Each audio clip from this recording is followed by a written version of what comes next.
ஜெய் வாராகி, ஜெய் ஜெய் வாராகி. நம்ம டிவியை சப்ஸ்கிரைப் பண்ணுங்க, பெல் பட்டனை அழுத்துங்க. வெற்றிவேல் முருகனுக்கு அரோகராம். ஏறுமயில் ஏரி விலை ஆடுமுகம் ஒன்று, ஏறுமயில் ஏரி விலை ஆடுமுகம் ஒன்று, ஈசனுடன் ஞானமொழி பேசுமுகம் ஒன்று, கூறும் அடியார்கள் வினை தீர்த்த முகம் ஒன்று, குன்றுருவ வேல்வாங்கி நின்ற முகம் ஒன்று, மாறுபடு சூரனை வதைத்த முகம் ஒன்று, வள்ளிகை மனம் புனிர வந்த முகம் ஒன்று, ஆறு முகம் ஆன பொருள் நீ அருளல் வேண்டும் ஆதி அருணாச்சலமாய் அமர்ந்த பெருமாளே. அருவாய் உருவாய் உளதாய் இலதாய் மறுவாய் மலராய் மதியாய் ஒளியாய் கருவாய் உயிராய் கதியாய் விதியாய் குருவாய் வருவாய் அருள்வாய் குகனே சண்முகனே. உலகம் முழுவதும் வாழக்கூடிய எனதருமை அன்பு பக்தர்களே, அன்பு நேயர்களே, வைகாசி விசாக பெருவிழா. இந்த வைகாசி விசாக பெருவிழாவை பொறுத்தவரையிலே ரொம்ப ரொம்ப முக்கியமான ஒரு நிகழ்ச்சி. முருகப்பெருமான் அவதரித்த நட்சத்திரம் கிருத்திகை நட்சத்திரம் எல்லாருக்குமே தெரியும். 6 கார்த்திகை பெண்கள் தான் தனித்தனியாக அந்த 6 கமலங்களிலே அந்த முருகப்பெருமானை வளர்த்தார்கள். அப்ப அந்த 6 குழந்தையும் அன்னை பார்வதி அப்படியே ஒன்று சேர்க்கின்ற பொழுது அந்த 6 குழந்தையும் ஓர் உடலாகவும் 6 முகமாகவும் மாறியது. அப்ப முருகப்பெருமான் 6 முகப்பெருமானாக சண்முகப் பெருமானாக மாறிய தினம் அந்த வைகாசி விசாகம். புரியுதா? கிருத்திகை நட்சத்திரத்துல பிறந்து 6 கார்த்திகை பெண்களிலே 6 தாமரை மலர்களிலே முருகப்பெருமான் வளர்கிறார். அன்னை பார்வதி குழந்தையை பார்க்கின்ற ஆவலிலே அப்படியே 6 குழந்தையும் அப்படி பாசத்துல ஒரு உணர்ச்சி வசப்பட்டு அப்படியே இந்த குழந்தைய ஒன்னாக்கி தூக்கின்ற பொழுது 6 குழந்தைய ஒன்னாகிடுது. 6 முகமும் அங்கே 6 முக கடவுளாக காட்சி தருகிறார்கள். அந்த நாள் விசாக பெருவிழா. இந்த விசாகம் யாருடைய நட்சத்திரம்? குருவுடைய நட்சத்திரம். அப்ப அதனாலதான் இந்த குருவுக்கு நம்ம ஏதாவது பரிகாரம் செய்யணும்னா முருகனுக்கு போய் செய்யுங்கன்னு சொல்றோம். ஜோதிடர்கள்லாம் குருவுக்கு ஏதாவது உண்மையான குருஸ்தலம் அதை திருச்செந்தூர்னு சொல்றாங்க. அப்ப முருகரை அங்க குருவாக பார்க்கிறார்கள். ஏன்? அவர் 2 விஷயங்களை செஞ்சிருக்கிறார். பிரம்மதேவன் வேதங்களை எல்லாம் எழுதிய அந்த பிரம்மதேவனுக்கு பிரணவ மந்திரத்திற்கான அந்த ஓம் என்ற மந்திரத்திற்கான அர்த்தம் தெரியவில்லை. அப்ப பிரம்மதேவனுக்கே வேதத்தை உணர்த்தியவன் குருவாக இருந்தவன் முருகக் கடவுள். இது ஒரு பக்கம் வேத நாயகனுக்கு பொருள் சொல்றார். இன்னொரு பக்கம் தந்தைக்கு உபதேசம் பண்ணுகிறார். சுவாமி மலையில என்ன பண்ணாங்க? தந்தைக்கு உபதேசம் வந்தார் பிரணவ மந்திரத்தை. அப்போ எல்லாவற்றுக்கும் மேலாக விளங்கக்கூடிய சிவபெருமான், ஆதியும் அந்தமும் இல்லாத அருட்பெரும் ஜோதியாக விளங்கக்கூடிய இந்த சிவபெருமானுக்கு அங்க மந்திரத்தை சொல்றார், தத்துவத்தை சொல்றார். அதனால இப்ப என்ன பண்ணிடுறாங்களா? இந்த முருகரை குருவாக பாவிக்கிறார்கள். முருகப்பெருமான யாரெல்லாம் குருவா நினைச்சு வழிபாடு செய்யறாங்களோ, அது தொழிலா இருக்கலாம், வியாபாரமா இருக்கலாம், குடும்ப பெண்களாக இருக்கலாம், எங்களை போன்ற ஜோதிடர்களாக இருக்கலாம், கலைத்துறையை சார்ந்தவர்களாக இருக்கலாம், சினிமா துறையை சார்ந்தவர்களாக இருக்கலாம். முருகப்பெருமான் ஒரு சிறு குழந்தை தெய்வம் மட்டும் அல்ல. குன்றுதோறும் குமரன் இருக்கும் இடம், குன்றுதோறும் குமரன் இருக்கும் இடம். எங்கெல்லாம் குன்று இருக்கோ அங்கெல்லாம் முருகப்பெருமான் இருப்பார். சிறு மலைகள் இருந்தா கூட அங்க உடனே ஒரு முருகப்பெருமானுடைய சன்னதி இருக்கும். அப்போ எந்த மாதிரியான தொழில் செய்யக்கூடியவர்கள், அரசியல்வாதிகளாக இருந்தாலும், சினிமா துறையை சார்ந்தவர்களாக இருந்தாலும், சிறு சிறு தொழில்கள் செய்யக்கூடியவர்களாக இருந்தாலும், வேதங்களை சொல்பவர்கள் ஆனாலும், உங்களுக்கு ஒரு குருவை நீங்க தேர்ந்தெடுக்கணும்னு சொன்னா நீங்க தேர்ந்தெடுக்க வேண்டிய தெய்வம் முருகப்பெருமான். அதுல வசதியானது திருச்செந்தூர் முருகன். அப்ப முருகனுடைய அருமை பெருமைகளை எல்லாம் நம்ம இன்னும் பேசிக்கிட்டே போலாம். சப்ஜெக்ட் வைகாசி விசாகம். இந்த வைகாசி விசாகம் மே மாதம் 22ஆம் தேதி வருது. 23ஆம் தேதி அன்னைக்கு பௌர்ணமியோட கலந்து வருது. ஆனா நட்சத்திரம் தான் நமக்கு முக்கியம். அதனால 22ஆம் தேதி வைகாசி விசாக பெருவிழா. இந்த வைகாசி விசாக பெருவிழாவை 7 சப்ஜெக்ட் நாம பார்க்க போறோம். வீட்டில் விரதம் இருக்கும் முறை. நீங்கள் சப்போஸ் வெளிநாட்டில் இருக்கலாம், வெளி ஊர்களில் இருக்கலாம், கீழே வர முடியாத ஒரு பெரிய அப்பார்ட்மெண்ட்டில் இருக்கலாம், கீழே வர முடியாத ஒரு சூழ்நிலை, வீட்டிலே இருந்து வெளியில் போக முடியாத ஒரு சூழ்நிலை, வயோதிக பருவம், ஏதோ ஒரு சூழ்நிலை. வீட்டில் இருக்கீங்க இன்றைக்கி, ஏன்னா முருகர் சாமி கும்பிடணும். காலையில் எழுந்துருங்க, வீடு நல்லா கழுவி விடுங்க, மாப் போட்டு தொடச்சி விடுங்க, வாசலில் ஒரு கோலம் போடுங்க, படிக்கட்டுக்கு ஒரு கோலம் போடுங்க, வாசலில் 2 மாயிலையும் ஒரு பூவும் சுருகுங்க, சாமி ரூம்லாம் மேடையெல்லாம் தொடச்சி எல்லாம் நீட்டாக வச்சு ஓம் முருகா அப்படின்னு எழுதுங்க. அப்படி இல்லைன்னா வெற்றிவேல் முருகா, வேல்வேல் முருகான்னு இந்த அரிசி மாவில் எழுதுங்க. அது மேலே 6 விளக்கு வைங்க, பஞ்சு திரி போடுங்க, அற்புதமான தூய்மையான செக்கு எண்ணெய் நல்லெண்ணெயை விடுங்க, தூய்மையான செக்கு எண்ணெய் விடுங்க, 6 தீபம் ஏற்றுங்க. 6 தீபத்துக்கு மேலே குலதெய்வ விளக்கு.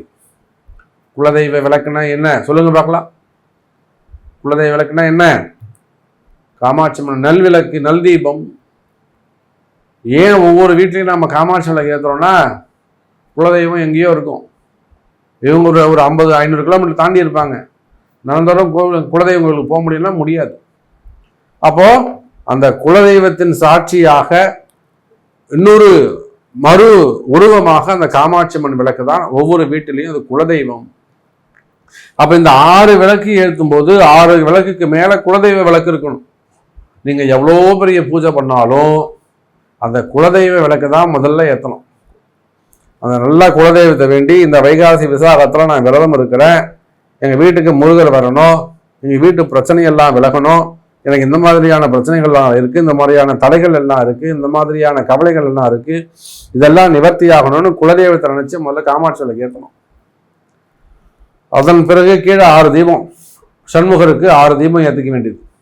ஒரு தாம்பூலம், வெத்தலை பாக்கு, பழம், தூபம், தீபம், நைவேத்தியம், 2 ட்ரை ஃப்ரூட்ஸ் வைக்கிறான். நல்லபடியாக பண்ணோம்னா ஒரு பருப்பு பாயசம், தோரம்பருப்பு பாயசமும், ஒரு வடை, கொஞ்சோண்டு சித்திரானம், எலுமிச்சம்பழ சாதம், இது 3 நைவேத்தியம். இந்த 3ல் ஏதாவது ஒன்று கூட பண்ணுங்க, 3மே கூட பண்ணுங்க. உட்காந்து கந்த சஷ்டி கவசம், உங்கள் வீட்டில் முருகர் சிலை இருக்குமே ஆனால் அபிஷேகம் பண்ணுங்க, பால், பன்னீர், சந்தனம் அபிஷேகம் பண்ணுங்க.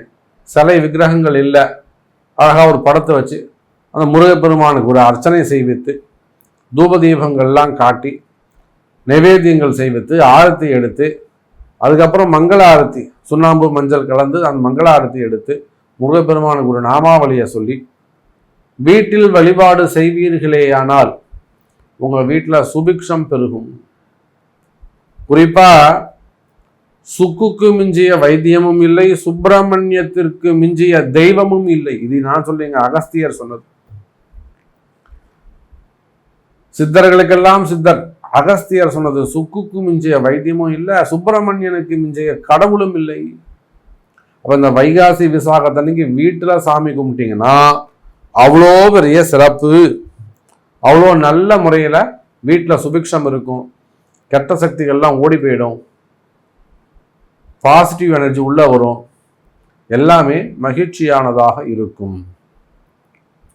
திருமணம், கல்யாணம் ஆகணுங்க, செவ்வாய் தோஷம், அந்த தோஷம், இந்த தோஷம் என்ன ஒன்றாலும் இருக்கட்டும், அன்னைக்கு முருகப்பெருமானுக்கு இந்த வாழைப்பூ எடுத்து, வாழைப்பூ தெரியல உங்களுக்கு, வாழைப்பூ இருக்கும் மொத்தமாக இருக்கும், அந்த மேல் லேயரை பிரிச்சிட்டிங்கன்னா தனித்தனியாக குச்சி குச்சா, அதாவது சம்மங்கி பூ எப்படி இருக்கும், வெள்ளை சம்மங்கி மாலை கட்டுறாங்களே அந்த மாதிரி நீட்டாக வந்துடும்.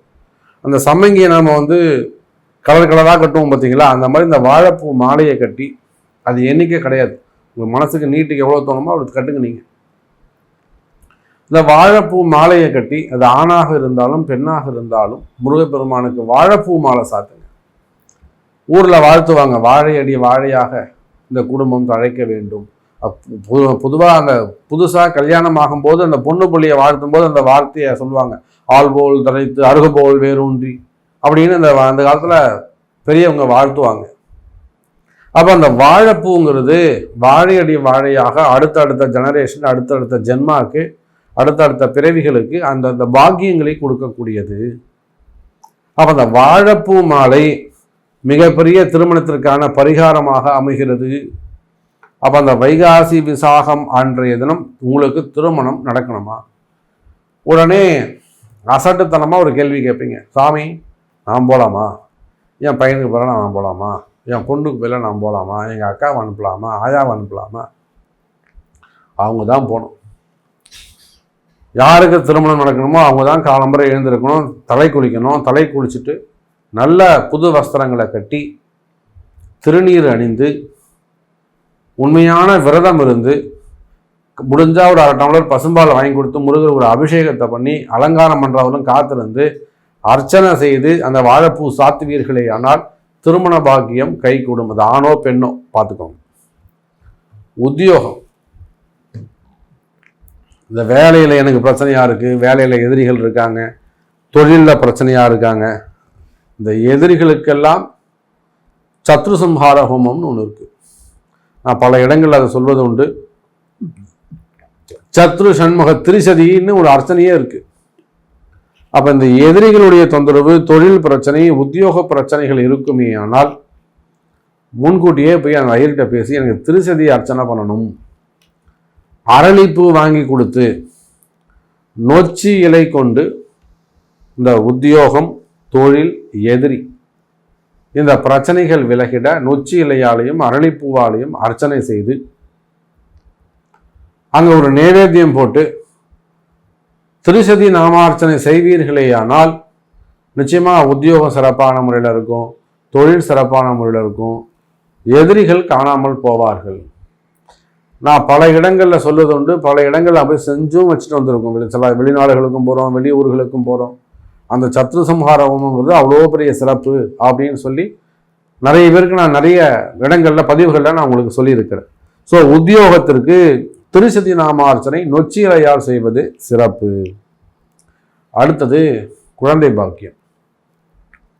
இந்த குழந்தை பாக்கியம் வேண்டுவோர்கள் எப்படி முருகப்பெருமான் குழந்தையாக இருந்து அன்னை பார்வதி ஆனவள் அப்படியே பாசத்தோடு போயிட்டு பட்டு குட்டுறாது, செல்ல குட்டுறாது, அம்மு குட்டுறாது அப்படின்னு ஒரு முருகான்னு சொல்லி கையில் தூக்கி 6 முகத்தையும் ஒரு முகமாக ஆக்குறாங்களோ அதை போல உங்க வீட்டில் குழந்தை தவழ வேண்டுமா? குழந்தை பாக்கியம் வேண்டுமா? கணவன் மனைவி 2 பேரும் விடிகாலம்பரை எழுந்துங்க, 4:30 மணிக்கெல்லாம் எழுந்துருங்க. ஜம்முன்னு வெந்நீர் போட்டு தலை குளிங்க. பச்சனில் குளிக்காதீங்க, வெந்நீர் போட்டு தலை குளிங்க. என்ன வச்சுக்கோங்க, ஷேம் போட்டு குளிங்க, புத்தாடை உடுத்திக்கோங்க. முன்னாடி சொன்ன மாதிரி வீட்டு பூஜையை முடிச்சிருங்க. எதுவுமே சாப்பிடாதீங்க, காப்பி கீப்பி குடிக்காதீங்களா. நான் சொன்ன மாதிரி வீட்டு பூஜை எப்படி பண்ணணும்னு ஒரு 4 நிமிஷம் முன்னாடி சொல்லியிருக்கேன். ரிப்பீட்டடாக சொல்ல வேணான்னு பார்க்குறேன். அதனால் ஃப்ரண்ட்டில் உள்ளதை கேட்டு வீட்டு பூஜையை முடிங்க. முடிச்சுட்டு பால் பாயசம் பண்ணிக்கோங்க.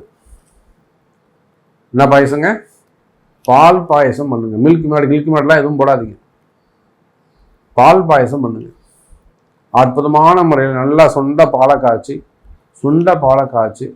அதில் சர்க்கரையை சேர்த்துக்கோங்க, தேன் சேருங்க, கருப்பட்டி சேருங்க, முந்திரி திராட்சையை சேருங்க. திக்காக பால் பாயசம் எடுத்துக்கோங்க. பால் பாயசத்தை எடுத்தோன்னே நேரம் முருகருக்கு அர்ச்சனை எடுத்துக்க வேண்டியது. முருகப்பெருமானுக்கு ஜம்முன்னு வாசனை வரக்கூடிய வாசனை புஷ்பங்களால் ஒரு மாலை. வாசனை புஷ்பங்கள் எதுங்க? தாமரை மாலை போடலாம், அரளிப்பூ மாலை போடலாம், மறிக்கொழுந்து மாலை போடலாம், தவணைத்தாள மாலை போடலாம். இதெல்லாம் வாசனை புஷ்பங்கள். செண்பகப்பூ கிடைக்குமா? செண்பகப்பூ அற்புதம், டாப். அப்போ வாசனை புஷ்பத்தால முருகருக்கு ஒரு மாலை. உங்க 2 பேருக்கு ஏஜ் என்னன்னு பார்த்துக்கோங்க. எனக்கு 32 வயசுங்க, எங்கள் வீட்டுக்காருக்கு 40 வயசுங்க. 2த்தையும் கூட்டுங்க.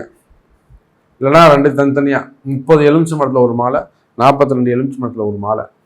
முருகருக்கு வயசுக்கு ஏற்ற ஒரு எலுமிச்சம்பழ மாலை, வாசனை புஷ்பத்தால் ஒரு மாலை, நொச்சி இலையால் அர்ச்சனை, பால் பாயச நிவேத்தியம் செய்து கோவிலை வலம் வந்து அந்த கோவிலில் உங்கள் பூஜையை முடிச்சுட்டு வெளியில் வந்ததுக்கப்புறம் ஒரு வெள்ளி டம்ளரில் அந்த பாயசத்தை எடுத்து உங்கள் கண்ணு முன்னாடி ஃபஸ்ட்டு வரக்கூடிய குழந்தைக்கு அந்த பால் பாயசத்தை கொடுங்க. அது ஆண் குழந்தையாக இருந்தாலும் பெண் குழந்தையாக, அதுதான் உங்கள் குழந்தை. வெள்ளி டம்ளரில் அந்த குழந்தைக்கு ஒரு பால் பாயசத்தை கொடுங்க. வெள்ளி டம்ளர் இல்லை சாமி, சாதாரணமாக டீ கப்பில் கொடுங்க. வசதி வாய்ப்பு வந்து அப்படி பண்ணுங்கள். நார்மல் பேப்பர் கப்பில் கொடுங்க. முதல்ல வரக்கூடிய அந்த குழந்தைக்கு பால் பாயசத்தை கொடுங்க, அப்புறம் எல்லாரும் கொடுங்க, கடைசியாக நீங்கள் சாப்பிடுங்க. குழந்தை பாக்கியம் மனமுருகி வேண்டுங்க. முருகா என்றதும் முருகாதோ மனம் முருகாதோ, டிஎம்எஸ் பண்ணது தான், உருகி வேண்டுங்க, கேட்டது கிடைக்கும். அதே போல இந்த 6 திருமண தடை, உத்தியோகம், எதிரிகள் தொந்தரவு மற்றும் திருமணம், கடைசியா ஆரோக்கியம். ஆரோக்கியம் வேண்டுமா? மனசுல ஒரே கவலையா இருக்கு, மனசுல ஒரே கஷ்டமா இருக்கு, கவலைகள் விலக வேண்டுமா? நிச்சயமா அன்றைய தினம் முருகப்பெருமானுக்கு 6 தீபங்கள் ஏற்றி முருகப்பெருமானை 21 சுத்தி வந்து ஸ்கிரீன் போட்டிருக்க கூடாது, அபிஷேகம் நடக்கக்கூடாது. நீங்க சுத்தும் போது என்ன நடக்கூடாது? அபிஷேகம் நடக்கும்போது சுத்தக்கூடாது, ஸ்கிரீன் போட்டிருக்கும் போது சுத்தக்கூடாது. 21 சுத்தி வந்து முருகப்பெருமான் காலையில் நமஸ்காரம் பண்ணி ஒரு எலுமிச்சம்பழம் தீபம் போடுங்க, அற்புதமா ஆரோக்கியம் கிடைக்கும். ஆகவே அன்பர்களே, இந்த வைகாசி விசாகம் நமக்கெல்லாம் ஒரு வரப்பிரசாதம். இன்னும் ஒரு 15 நாள், இன்னொரு 20 நாள் இருக்கு. இந்த 20 நாளுக்குள்ள நீங்க எப்படிலாம் ப்ரிப்பேர் ஆக முடியுமோ ப்ரிப்பேர் ஆகிக்கோங்க. கேட்டது கிடைக்கும், நினைத்தது நடக்கும், முருகப்பெருமான் உங்களுக்கு துணை நிற்பார் என்பதை சொல்லிக்கொண்டு, ஏது பிழை செய்தாலும் ஏழை எனக்கிறங்கு தீது புரியாத தெய்வமே, ஏது பிழை செய்தாலும் ஏழை எனக்கிறங்கு தீது புரியாத தெய்வமே, நீதி தழைக்கின்ற போரூர் தனிமுதலே இந்த நாயையின் பிழைக்கின்றவாறு நீ பேசு என்று சொல்லிக்கொண்டு மீண்டும் ஒரு அற்புதமான பதிவில் சந்திக்கிறேன். நன்றி, நமச்சிவாயம். ஜெய் வராகி.